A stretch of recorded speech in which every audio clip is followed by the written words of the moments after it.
everyone, this is Ramona coming back at you. I know I haven't made a video in a very long time, but today I want to talk to you about my haunting experiences that I've had from being a very young child up until now.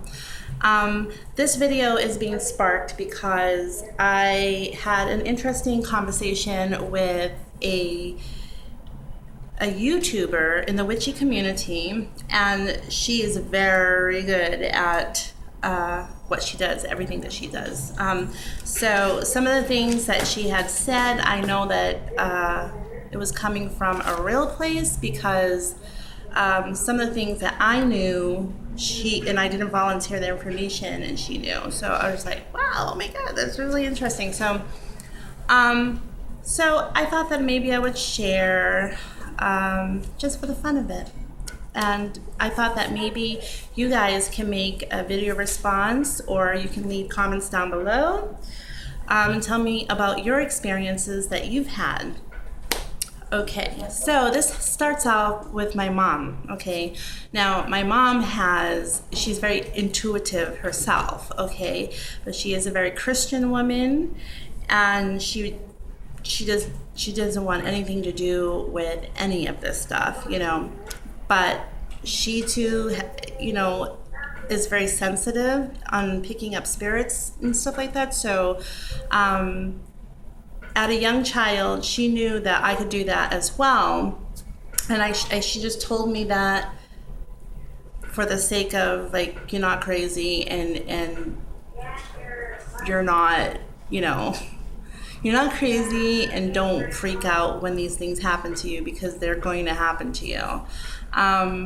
The one story that she told me was the time where I was climbing out of my crib, and I'm guessing I was about to fall out and hurt myself.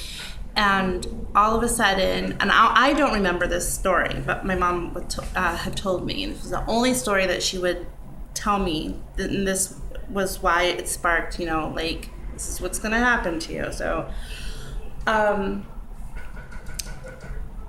yeah, I was climbing out of the crib, and I guess I was about to fall and hurt myself, and there was like a loud reverberating, like stop, and my mom heard that. Now, there's nobody else in the house. It was a male's voice. And that scared me to climb back into the crib and not continue my climb out. So looking back, she never mentioned this before, but like for me, I'm like, I wonder if that was no, it couldn't have been my father, I don't think, because he died when I was 2. So I take that back. So I don't know who it was. It was a male voice, and that was my first experience that I don't remember, but my mom let me know about that. Okay, so I have a list of things and I don't know if I added all of these in here, but I remember the ones that are most interesting. So the other one was, Sandy's house. Okay. I had to spend, there was a big chunk of time when my mom was really busy, and I had to spend, some time at my mom's friend's house, and I stayed there for about, I don't know, I think it was like a week or something like that. I was like, oh my God. And this is like one of those really big houses in Dorchester, Massachusetts, and this was like a long time ago when this was a well-to-do community, and the houses were huge. They're like the size, they're mansions. They were like just really, really big houses. Oh my God. But the problem with that is that these houses are really old. People die in these houses, and it just has a lot of history. And I remember she put me in the guest room, which was on the first floor. It was like off into the entrance. That room probably could have been like, I don't know, a coat room or a mud room, like where you come in and you derobe, take your coat off. I don't know. But it's a really, really spacious, big room. So she made it into a guest room for me. And so I stayed there. Oh my God. I never slept at that house. All night long. And all night long, I was just screaming, screaming, screaming. I mean, screaming out loud. And, she would find me in the morning, like, not even laying down in the bed. I'd be, like, up in because the bed was, like, in the corner. So I'd be, like, leaning up in the corner like this. I would fall asleep because I would be screaming all night long. And the reason why that is because there were tons of spirits in that room, and they don't always you would think that spirits just walk around like you and I, but that wasn't always the case. A lot of they were like flying about. There were some that were walking around, and I mean very, very active. There was children laughing. It was really freaking me out, and I didn't know what the heck was happening to me, but it was insane. Now, I never had that experience with, at that time, the home that I was living with my mom. It's not a haunted place, you know what I mean? So I never, there's spirits here right now, so I feel them here. Like when you start talking about them, that's when they come. But anyways, so yeah, that was like one of my experiences. These are experiences that like you will never forget because they really like freaked me out. But I'll never forget it. That was crazy. Okay, so third one, the burned house. Okay. So this was during the summertime. I don't even remember how old I was. Probably like 10 or something. I was at the babysitter's, and I was out in the streets with the twins and the other kids in the community. This was like a time when the kids can actually just run amok, and there was no, you were safe. But there was a burned house in the community, and me and a bunch of my friends decided that, let's go check out the haunted house. We didn't know it was a haunted house at all, really, because we, kids, right? So I decided to go into this burned house. This is another memory that I will never forget. Okay, so freakiness aside, that it was like pitch black in that house, and there was glass all over the ground and everything, so we were like freaked out anyways, but it was kind of like, it was fun at the same time, being adrenaline rush, what have you. So we got up to the third floor, and we're standing at the base where the stairs meet, the platform there, and all of a sudden we hear like shuffling of glass, and it was like shuffling of glass. We didn't see anybody in there, but we heard a person walking on the glass. We freaked out. We're like, what the hell's going on? There's nobody in that room, but we're hearing somebody walking on the glass in that room. So it wasn't just me at that time. So we all freaked out. We dispersed. I think people just, there was three girls, including me, in that one area, and we just dispersed. They took off running, and they ran downstairs, and I don't know if I kind of was just in shock, and I stood there for like too long, but they were gone when I came about. And I was like, so I ran downstairs, but the problem was I ran so far down the stairs that I got into the basement. Yeah. I was freaking out. There's no way out. There's like stairs. There's like a door to get out from the basement up, going up, but it was locked. I couldn't open it, and it was crazy. So I finally get out, and I get out to the porch, and they were like, you need to jump, or you need to go back in and go back into the burning house, the haunted house, and then go out the front door. I'm like, no fucking way, I'm not going back into the house. I'm in the daylight, I'm on this porch, but I can't jump off the porch because I'm scared. It was like, it actually wasn't really high. It really wasn't. I mean, it's probably like 6 feet high, but for me, that was like really scary. And I was just like, I don't know, I got two fears here: this haunted house, or the fear of jumping 6 feet off of a porch. So the fear of height won over, and I went back into that house and got out of there. I will never forget that one. Okay, so okay, the kitchen one. Now this is the one that I shared with the woman who I told you about, the YouTube woman in the witchy community. And it was a very devastating time. I was in a relationship, and I got into like a huge fight with my now ex, and she had left, and I was just standing in the kitchen just sobbing, crying. At that point, somebody came up behind me, and I felt the distinct arms of someone coming around me and hugging me around my waist to comfort me.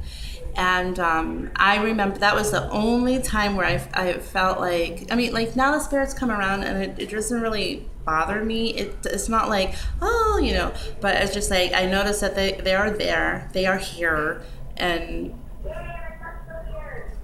but it doesn't bring me joy. But like at that time, that experience I just told you about, it did. I've never felt so grateful to have a spirit there helping me. And I never knew who that was, but it was an important encounter because lesson learned there was that you're never alone. Okay, when you feel like that you're really alone in this world, you're never alone. And you always have your family there, whether they've passed on or what have you, but they are there. They are here to comfort you, to help you in times, to give you messages, to, if you know, they are there to help you out. And it was a very comforting experience. So I learned something. That was like not only was I grateful for the comforting, but I was also grateful for a lifetime knowledge that, you know what, I'm not from a big family. I have my children and my mom who's still here, and my mom and I are not that close, you know. But so it's nice knowing that I have family around, my dad, you know. So I was going to wait until the end of this, but I'll tell you. So the woman who I spoke with, you know, I had asked her, I was like, do you know who that woman was? Because, you know, even though I was grateful, I was just like, I don't know who she was. I know that I didn't tell her this, okay? I knew that it was a short woman, and I didn't, you know, a short woman, but that's all I knew.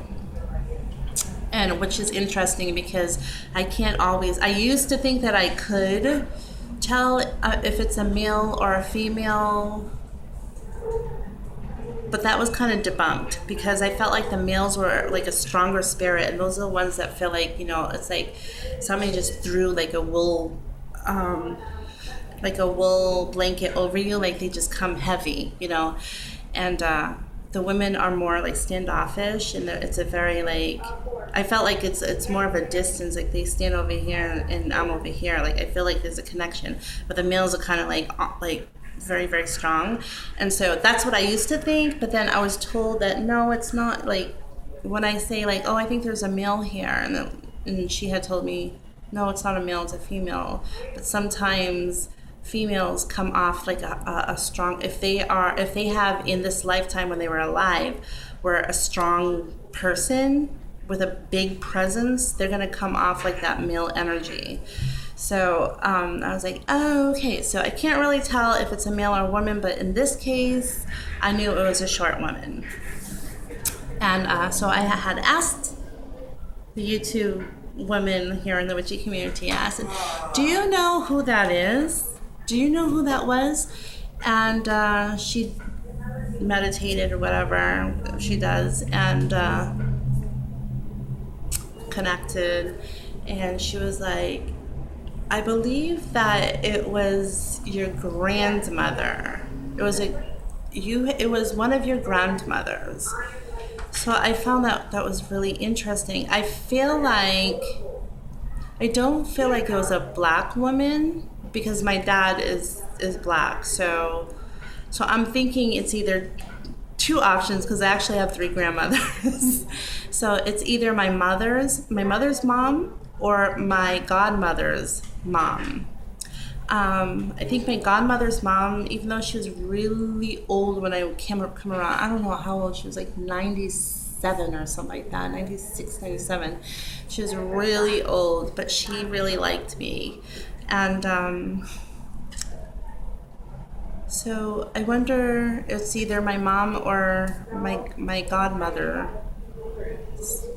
Not my godmother, but my mom's mom, or my my godmother. That's not my godmother, but it's my my godmother's mother. There you go. Okay, so that was a really interesting. Never will forget that one. Okay, and here's a scary one okay, so I put keywords here, like key phrases, being choked. Okay. So I remember I was alone. My children were off at their dad's house, and I know that we get like spirits in the house that come. Sometimes they stay for 3 days. They can, I know that this is my own experiences of getting this information. This is not something that I've read off the internet. So, but I do know that spirits who are mischievous or they're evil or what have you, those spirits, they need to feed off of your energy, and the energy that they need is that negative energy. So they will spook you, they will haunt you, and they feed off of your energy. Okay, so that is why if I'm going to have these interactions, which and I don't seek out to have these experiences. I just feel them around. They're always around me. My children see them, especially my youngest one, Nicholas. Like, both of them, they've seen what I've seen. They've experienced what I've experienced. So this is not like, which I feel bad that they do feel that, but it's like also it makes me feel good because I know that it's not just me thinking stuff. They're like, did you see that? Yeah, I saw that. I'm like, Okay, so here's the experience. I was home alone, and I had just finished cleaning my house. I was just sitting there relaxing. I knew that there was like, when you know that there's like at least a mischievous spirit in the house, someone that's they're not family, and they can be spirits in the house that have no connection with me. They come and they go. But when you have like a mal spirit in your house, that they're intended there to spook you, to get your energy, to feed off of that energy, because they're just nasty spirits as people when they were alive. When you die, you're the same thing, So what happened? Okay, so I was sitting on that couch over there and drinking my water. And, earlier that day, I knew that there was a mouse spirit in the home. Like, you just know, like, it's just, like something, you always get that feeling like something's just not right, like something's just not right, this doesn't feel good. When you start focusing on that kind of stuff, there's definitely something going on. Okay, so when the children left, I am assuming the spirit was just like, it's free for all. So I was planning on smudging the house anyways because I was feeling that earlier that day, and sprinkle some Florida water around, and just trying to get some good stuff going on, just to clear out, read from the Bible, my Psalms, and what have you. That's what I was planning on doing. And but first you initially have to clean the house and everything. This is what I do, you don't smudge a messy home. So I finally cleaned the house. I sat down to have a glass of water, and all of a sudden I felt something coming around the corner. Yes. And it knocked the drink. I didn't drop the drink, but it knocked the drink, and it shook. The water went all over the place, and because I was ready to bring it up to my mouth to drink it, and it knocked it. Like, I was like, whoa, like that. The water just spilled all over the place, and I'm like, holy shit, you know. And at that point, I was just like, oh my god. And I this doesn't come easy to me, because even though I feel spirits on the daily, you know, I do get petrified. That was a very scary moment, and one of those ones that I'll never forget that happened. And so I took my Bible down from the shelf, because I keep the Bible open on page 93, which is the protection for the house, okay? So I grabbed my Bible, I started reading from the Bible. I was smudging my home all over the place. I was calling in the whole gang. I called in Saint Michael, I called in my father, I called in my guardian angels. Come in and rescue me, because this is not cool.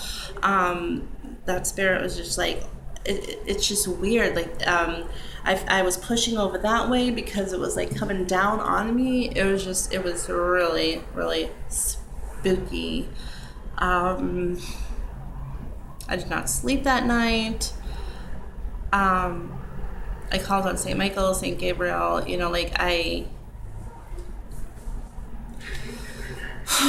getting upset thinking about it. So, I'm trying to remember, it was just really spooky, and I don't even think that it left right away. I think it stayed for a while, and I think that St. Michael was just like trying to protect me, get that thing out of my house. But I think that it was like subdued a little bit, like it was standing off. Like the more I was being protected, the more it was standing off towards me, but not leaving the house. It eventually, like in day 2, it just up and left. I think this was just like, I can't get anything from this woman. She's fighting for her stuff, and she's, you know, so that's also a message to you. Like, if you ever feel that around you, don't be scared to protect yourself. Get your butt up and wave your arms, as they say. You know, that what that means is that take out the smudge stick, smudge your house, because I smudged my home, and I haven't done it in a while, and like I don't know, about 2 weeks now, maybe 3 weeks. So that's a long time for me. I've been really, really busy, but you know, like those kind of things. I guess like my message for you in that story is, you know, when you feel like a bad spirit in your house, don't hover and don't do anything. Don't not do anything.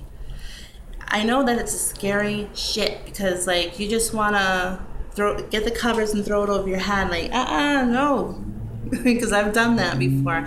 That doesn't help. It doesn't help the situation. Get up, smudge your home, you should always have a smudge bundle, some white sage in your home. You should always have that.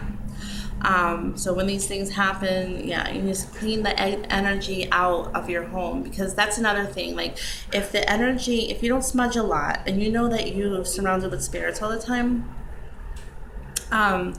negative energy can build and build and build and build and build, and that is going to attract the negative spirits, okay? It's going to attract spirits, period. And especially the bad ones, they will attract to that. So it's good to minimize your home of negative energy, because on the daily you're going to have stresses in your life. These are like little stupid things, little stresses that, like, oh my god, you know, I have to run, I have to do this and that, but you're feeding your home that energy, and it can get very negative.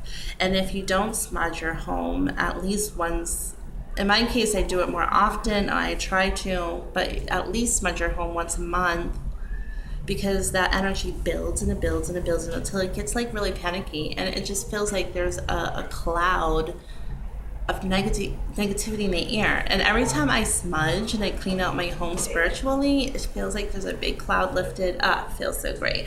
Anyway, so I think that's like the moral of the story for that one.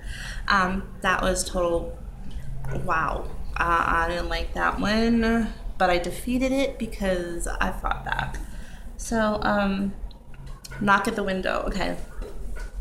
There was a time when I had to do some serious ritual magic to get somebody out of my life. I'm not going to go on and on about that, but believe me, this I don't play around with doing rituals and stuff like that. I don't do rituals on the daily. I know that a lot of witches on here they do that. They go to their altars every single day and they do whatever it is that they do. I'm not that person. I do what I do. I use this stuff in order to benefit my life, okay, to keep me positive, to keep me protected. Whenever I feel like I really need help because whatever I'm doing on my own is not helping, that's when I will turn to magic and rectify my situation. So in this case, I was dealing once again with somebody who was just, they would not leave me alone. They were causing problems to me up to the, oh my God, okay. This person had to go, okay, and everything that I was doing on my own just was not working. So I had to do some magic. So I had to do an exiled candle. I had to call in the four corners. Because I don't usually do a circle. I don't do that, but I was doing anything and everything I knew my knowledge of knowing what to do. I called in everything that I felt that was going to help into that situation, and it worked. Got that person kicked out of my community. They were far away. That was in 2013, and I just had, the beginning of 2013, so that was like a really awesome year because I got that crap out of my life, but that worked. And but anyways, when I was doing that ritual, okay, this is like, because I think that anytime, because I'm not saying I'm the bravest soldier, but I think that I'm really brave. Over the years I've developed that. But if I don't know, like 5 years ago, if this happened to me, okay, so while I was doing that ritual, the exile candles, energizing it, I did everything, okay, I heard a bang. Now, I live in a bang at the window. I live in a high rise, okay? So there's nobody knocking on my window from the outside. There's nobody walking by. There's nobody throwing something up at me. No, I live on, I don't know if I should tell you what floor I live on, but believe me, I can see from way over yonders, okay? I'm really high up. So nobody was there knocking on my window, but all of a sudden I heard like a bang, bang on my window. It was so loud. I went like that. I jumped. I was like, holy crap. I don't know who that was. Maybe that was the person who I was doing that on. Maybe it was their family member trying to scare me to prevent, stop me doing what I was doing. I don't know who that was. I don't know. But I was very proud of myself because I continued on with the ritual, and a closed circle, I finished it. And it worked. So I don't know who that was, but that was a very significant memory that I'll never forget. Like, that was loud ass bang on my window. I'm surprised, not so surprised because these are double pane glass windows, but could broke my window, no doubt. That's how loud it was. Okay, knock at the window, Nick in the bouncy chair. Okay, this happened like, I don't know, 5, 6, 7 years ago, maybe 7, because my youngest child, Nicholas, is 9 years old. So he must have been about 2. My son had a thing. He's autistic, and he had really bad. He's so much better now, but right at that time, he had so many issues going on. He couldn't talk, he couldn't communicate with me, and so he always had to find a way to calm himself down, to relax and chill. Okay, so he had this bouncy chair that he should have been having only when he was 9 months old, but he had it since he was 2, and he would bounce away in his bouncing chair, right? So he was in the room trying to bounce his way to sleep. Okay, so I look in there, and he's just laying down. He's bouncing in this chair, bouncing in the chair. I'm like, oh, okay, good. He's trying to get some sleep because, oh my God, patience of a mother, let me tell you, because he just cry a lot, scream a lot. It was just so it was a blessing when it was nighttime, so he can go to sleep. But so yeah, I walked by the bedroom. He was in the room in his bouncy chair, okay? And I go out into the living room. Guess who's in the living room? Nicholas. I go back into the room. The bouncy chair is empty. I was like, what the hell? I was like, that freaked me out. That's another one that I will never forget. Now, you probably think, oh, maybe he went that way and he came around the living room. No, I have one hall. The hall, let's see, 1, 2, 3, 4. I don't know how long the hall is, but it, like width-wise, but believe me, there's no passing by. Nobody's going to pass by you unless you know it. Okay, like it's probably like if you stand shoulder to shoulder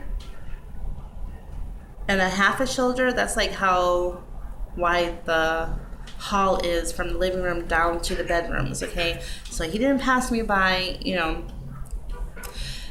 There was somebody definitely in that chair, so there was like a spirit child in that, and that's like another thing that my son knows, right, Demetrius? That there's a spirit child in the house.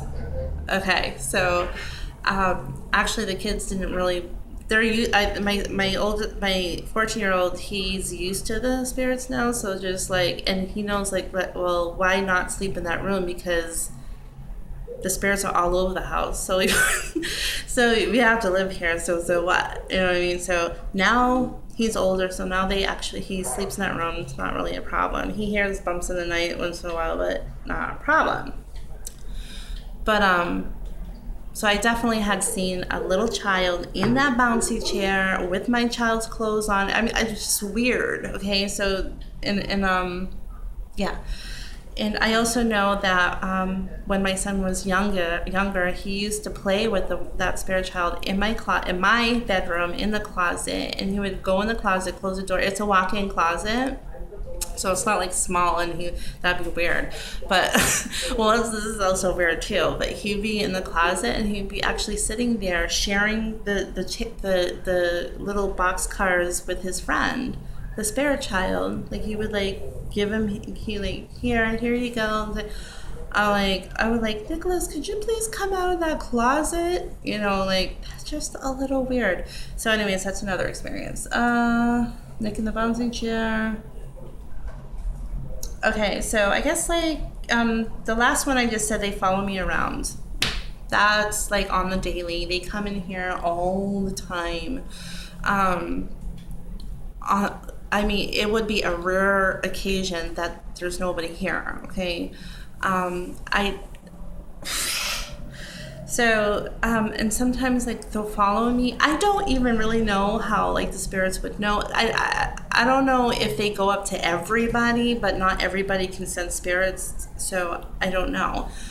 Or do they come to people who does our aura give off a certain light that we are intuitive and they can actually come to us for help or something? I don't know. But it doesn't happen all the time.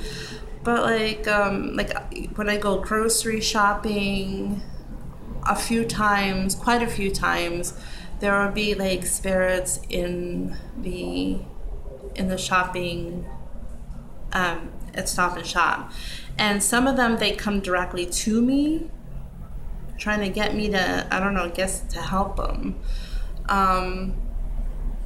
which I don't like, and I'll tell you in a minute. But sometimes I'll send spirits there, but they actually just pass me by. They're not trying to talk to me. But I don't like the ones that try to come to me, because those are the ones who follow you home. And then when they follow you home, they stay for like 2 or 3 days. And then I think that they just get to the point where like, okay, this person's not going to help me.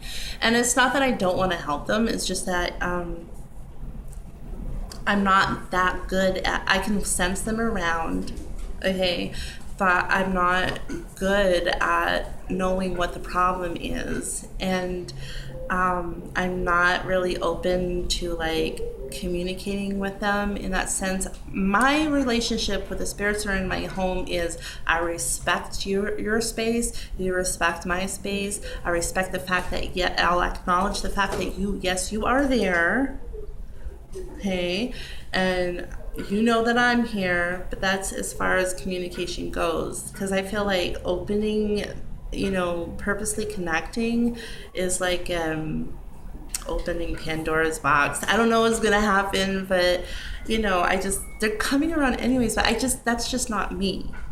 Like, I know that there's a lot of people out there who are like, oh my God, I would love that, and maybe they already can sense spirits and they do communicate and they love that. That is not me. I don't ask for this to happen to me, and I don't know. I think that it is a gift in a sense, because the one benefit that I do feel is that when the spirits come in and they are family members or guardian angels or what have you, I know that they communicate with me and they let me know things that are going to happen.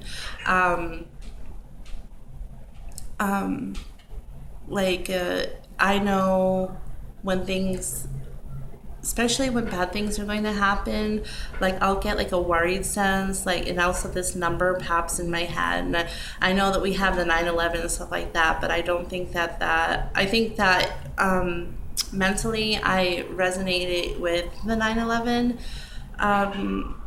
with the twin towers falling down, us getting an attack like that. But I don't know. But every time something really bad's going to happen, or something that's going to disrupt my life, even if it's momentary, like,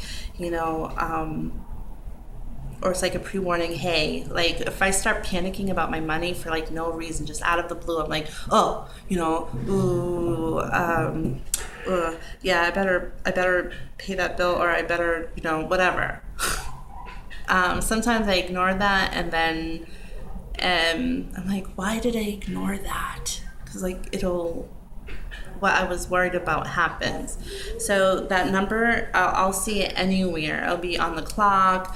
If I happen to turn it to the TV show going through, the TV channel saying 9/11, because I never go past those numbers, because that's for HD. So there's no reason for me to go through the triple digits. So, but the numbers will pop out, and like maybe like it'll flash in my head, and I know that that's like a sign from whomever, the spirits. But now, okay, so the woman who I spoke with just yesterday, found it really, really interesting to speak with her. My son's awake, so God bless you. So I'm going to have to wrap this up soon.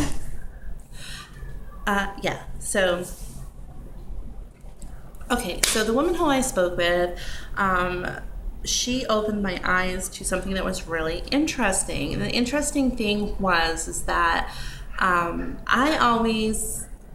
sense things around me, but I always looked at them as spirits. Okay, oh, there's spirits around. Oh, there's spirits around. Oh, there's spirits around.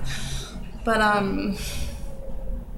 she was like, no, they're not all spirits. She was like, you have your guardian angels. They come there. There's guardian angels. You have other angels in your home, and angels are not always heavenly and good. There are some angels that, like the dark angels, they'll stand off in the corner. They won't harm you or anything like that, but it was just really interesting that it was a really interesting conversation, because I'm like, it's something that I've always known, that we all are born with free will. I keep on seeing 9/11 there, so I don't know what that is. It's the third time. I'm like, every time I look at the time, it says 9/11. So that's why I remember that. But anyway, so there are things around you all the time, and they are there ready and waiting to see what you're planning on doing that day. If you're going to be like, decide to be like a really mean person for that day, they are there to influence that. You ever hear of a muse? A muse is a maybe like a fairy, kind of like that. I don't know what you really call them, a muse, but it's kind of like an angel. And like, for creativity, when you need that inspiration, they are there to whisper ideas in your head. Okay, did you ever hear about that? So it's like the same thing with the dark angels. If you are there to do something that's not nice, and it could be even something stupid like gossiping about this person, just doing things that you don't consider in the moment not nice, but they are not nice, and they're there to influence you, like, and you have like the good angels there who influence you of doing good things. So you're sitting there like, I really feel like that I should be doing something, to help people and stuff like that. And that's when ideas will pop in my head for making a good video. Or, why don't you try volunteer work? Oh yeah, like, I'll do that. Or, why don't you go visit that friend, that neighbor, or do something. So then you get these like ideas. Those are your spirits that are around you, and I do see them as different. I have seen.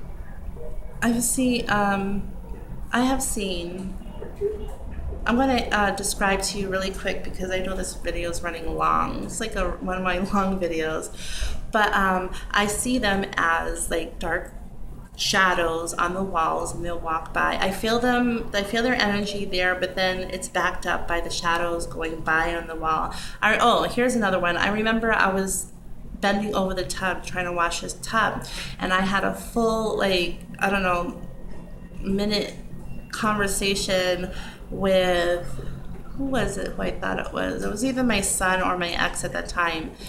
And when I had turned around, the person was not there, and I called them. I'm like, it freaked me out so bad. I turned around and I crouched in the corner, like, oh my God, holy cannoli. Like, and then I called them I'm like, were you just here talking to me? Like, yeah.